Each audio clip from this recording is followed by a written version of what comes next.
faqe për të gjithë elementet. Nëse do ta filloj nga tani, nga mënyra se si duhet qasemi me SPAK-un, nga mënyra se si duhet të ndërtojmë marrëdhëniet me Shtetet Bashkuara, nga mënyra se si duhet të rienergjizojmë degët e Partisë Demokratike, nga ribuxhetimi, nga po themi pajtueshmëria e mandatit kryetarit degës me këtë, nga ndarja 20% të votës, apo të them në mënyrë të përmbledhur, 20% të listës kandidatëve për deputet duhet të jenë nga ekskluziviteti kryetarit për të gjetur këtë. Ditën që dorëzova kandidimin, 20% duhet të jenë nga intelektualët. Ka 2 javë. Pra nëse ju keni vetëm 3 javë para ditës zgjedhjeve, kjo është po unë e kam dorëzuar në momentin që ka garë. Nuk kam antar Partisë Demokratike, rëndësika ta di antarësia e di dhe dihen edhe në Dibër kam lexuar këtë gjë.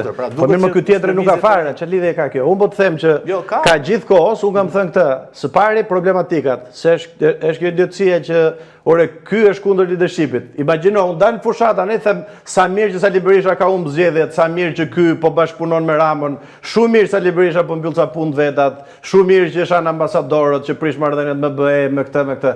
Shumë mirë që i zgjedh deputetët siç i zgjedh. Pra unë nuk mund të bëj dot një garë duke thënë sa i mirë është ky. Unë i kam thënë gjithkohë problematikat. Lista e kandidatëve për deputet nuk u rrëzua për mbys meritokracia. Nuk ka pasur atë që premtoj, që kandidatët do të zgjidhen nga antarësia, i zgjodhi vetë, përjashtoi më të votuarit.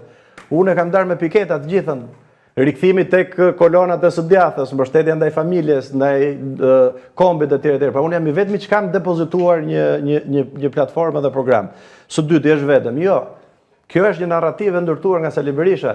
Kush është Krajosh? Ja, po ja u them tani. Nuk mund të marr tek Sali Berisha ata që i ka bërë, që i kanë punë. Punojësit e Sali Berishës nuk i marr dot.